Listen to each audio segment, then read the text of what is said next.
In 17 years of judging talent shows, Simon Cowell had mastered the art of maintaining professional composure under any circumstances. He'd faced shocking auditions, emotional breakdowns, and unexpected surprises without ever losing control. But when 32-year-old Victoria Matthews walked onto the Britain's Got Talent stage, holding the hand of an 8-year-old boy with unmistakably familiar dark eyes, Simon felt his carefully constructed world begin to crumble in real time. The London Palladium buzzed with its usual Saturday evening energy, but Simon couldn't shake a growing sense of unease. His security team had mentioned that someone had been trying to contact him all week through official channels, claiming to have important personal information to share. Simon received hundreds of such messages monthly, usually from attention seekers or people with delusions about their connection to him. His team filtered them all out, but something about this week's persistent attempts had left him feeling oddly unsettled. Victoria Matthews stepped into the spotlight with a confidence that seemed forced, her auburn hair catching the stage lights as she guided a small boy beside her. She wore a simple black dress that suggested both elegance and anxiety, while the child, clearly nervous but trying to be brave, clutched a small notebook against his chest. Something about the woman's posture, the way she held her head, triggered a memory so distant Simon couldn't quite grasp it. "Good evening," Amanda Holden called out warmly. "What are your names?" "I'm Victoria Matthews," she replied, her voice steady despite what Simon could now see was tremendous underlying tension. "And this is my son, Oliver." "How old are you, Oliver?" David Williams asked gently, kneeling down to the boy's level from the judge's table. "I'm 8 years old," Oliver said, his voice small but clear. "I'm here to sing for my dad." Simon felt a strange chill. Something about the child's eyes, his facial structure, even the way he stood, seemed oddly familiar. But it was Victoria who held Simon's attention now, because as she smiled at her son, Simon finally recognized her. Victoria Patterson. The name hit him like a physical blow. Not Matthews, Patterson, his former fiancée from 12 years ago. The woman he'd been engaged to for 8 months before their relationship had imploded in a spectacular argument about family, children, and priorities. The woman who had disappeared from his life completely after throwing his engagement ring at him and walking out of his Malibu home, screaming that he would never understand what really mattered. "Victoria," Simon said, his voice barely audible through his wireless microphone. She looked directly at him for the first time, and her smile was sad, knowing, and tinged with something that looked like an apology. "Hello, Simon," she said simply. The other judges looked confused, sensing undercurrents they didn't understand. The audience murmured with interest, recognizing that something significant was happening beyond the usual audition format. "You two know each other?" Alicia Dixon asked, looking between Simon and Victoria with growing curiosity. "We used to," Victoria replied, never taking her eyes off Simon. "A long time ago." Simon stood up from his chair, his mind racing through calculations and memories. 12 years ago, 8-year-old child, the timing that made his blood run cold. "Oliver," Simon said, his voice rough with an emotion he couldn't name, "can you tell me when your birthday is?" The boy looked up at his mother, who nodded encouragingly. "March 15th, Oliver said proudly. "I just turned 8 3 months ago." Simon's face went completely white. March 15th. He knew that date, not because it was Oliver's birthday, but because it was exactly 9 months after the last time he'd seen Victoria. The night they'd fought about having children, the night she'd told him she wanted a family, and he'd said he wasn't ready, the night she'd left him forever. "Victoria," Simon said, walking around the judge's table with unsteady steps, "we need to talk, privately." "No," Victoria said firmly. "We tried private conversations 12 years ago. They didn't work. Oliver deserves to know who his father is, and you deserve to meet your son." The Palladium erupted in gasps and shocked murmurs. The words "your son" echoed through the venue like a bomb going off.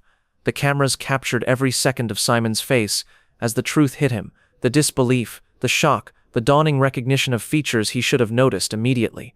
"That's impossible," Simon whispered, but even as he said it, he was looking at Oliver with new eyes.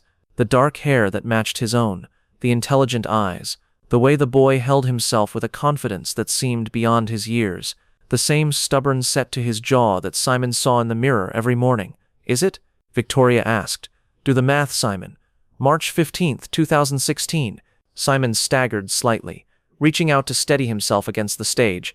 "But you said, after that fight, you said you never wanted to see me again." "I didn't," Victoria replied, tears beginning to form in her eyes. "But 2 weeks later, I found out I was pregnant. I tried to tell you, Simon. I called. I sent messages through your office. I even came to your house, but your security team thought I was just another ex-girlfriend trying to cause problems." The venue was completely silent now. Even the production crew had stopped their usual bustling to watch this family drama unfold in real time. "So you kept him from me for 8 years?" Simon asked, his voice cracking with a mixture of anger and heartbreak. "I kept him from rejection," Victoria shot back. "You made it very clear that night that you didn't want children. You said they would ruin your career, your freedom, your perfectly organized life. I wasn't going to let my son grow up feeling like a burden." Oliver, who had been listening to this exchange with the wide-eyed attention of a child trying to understand adult emotions, suddenly spoke up. "Mummy," he said, tugging on Victoria's dress, "is that man really my daddy?" The question hung in the air like a prayer. Victoria knelt down beside her son, her hands shaking as she smoothed his hair. "Yes, sweetheart," she whispered. "That's your daddy." Oliver looked at Simon with unguarded curiosity. "Why doesn't he live with us?" It was the question that broke Simon completely. He walked to the edge of the stage and knelt down, bringing himself to Oliver's eye level. "Because," Simon said, his voice thick with emotion, "I made a very big mistake 8 years ago. I was scared of being a daddy, so I said things that hurt your mummy's feelings. She left because she thought I didn't want you, but she was wrong. I just didn't know how much I needed you." Oliver considered this with the serious expression of a child processing complex information. "Do you want to be my daddy now?" Simon's composure shattered. Tears streamed down his face as he looked at this little boy, his little boy who was offering him a second chance he didn't deserve. "More than anything in the world," Simon replied. "Okay," Oliver said simply, as if the matter was now settled. "Can I sing my song now? It's for you." Simon nodded, unable to speak. He remained kneeling at the edge of the stage as Oliver opened his notebook and found the page he was looking for. "I wrote this song myself," Oliver announced to the venue. "It's called Daddy, Where Are You?" Mummy helped me with some of the words, but mostly I wrote it. The music began, a simple piano arrangement that Victoria must have prepared ahead of time, and when Oliver began to sing, his voice was pure and heartbreaking, carrying lyrics that cut straight through every defense Simon had ever built around his heart. "Daddy, where are you? I look for you each day. Mummy says you're busy, but I wish you'd come and play. I drew you lots of pictures. They're hanging by my bed. I talk to you each night before I rest my sleepy head." By the second verse, there wasn't a dry eye in the venue. Amanda was sobbing openly. David had his hand over his heart. Alessia was recording everything on her phone, capturing a moment that transcended entertainment and became something sacred. "Maybe you don't know me. Maybe you can't see how much I want to hug you, how much you mean to me. But if you're somewhere listening, I want you to know that I'm your little boy and I love you so." When Oliver finished, the silence lasted nearly 30 seconds. Then Simon did something unprecedented. He climbed onto the stage and pulled his son into his arms for the first time. "I'm sorry," Simon whispered into Oliver's ear. "I'm so sorry I wasn't there. But I'm here now, and I'm never going away again." Oliver pulled back to look at Simon's face. "Are you crying because you're sad, or because you're happy?" "Both," Simon admitted. "I'm sad that I missed so many years with you, but I'm happy because now I get to be your daddy for the rest of your life." The Palladium exploded in applause, not polite television applause, but the emotional response of 3,000 people witnessing a family being reunited. Victoria had joined them on stage now, and for the first time in 12 years, she let Simon put his arms around both of them. "Why didn't you tell me sooner?" Simon asked Victoria quietly. "Because I was scared," she admitted. "Scared that you'd try to take him away from me. Scared that you'd reject him the way you rejected the idea of having children. Scared that he'd get hurt. And now?" Victoria looked at Oliver, who was chattering excitedly to the other judges about his song. "Now I see that he needs his father more than I need to protect myself from being hurt again." The episode ended there, but the real story was just beginning. DNA tests confirmed what everyone already knew. Oliver Matthews was indeed Simon Cowell's biological son. The legal complexities took months to sort out, involving custody agreements, child support that was 12 years overdue, and a media storm that threatened to overshadow everything. But more importantly, Simon had to learn how to be a father to an 8-year-old boy who had lived his entire life without him. Oliver was curious, intelligent, and surprisingly forgiving for someone so young. He wanted to know everything about Simon's work, his life, his other family members. He wanted to meet his half-brother Eric, spend time at Simon's houses, and understand why his daddy was famous. Simon, in turn, had to confront the man he'd been 12 years earlier, someone so focused on career success that he'd driven away the woman he loved rather than risk the vulnerability of parenthood. He had to apologize not just to Oliver, but to Victoria. for years of missed birthdays, school plays, bedtime stories, and all the small moments that make up a childhood.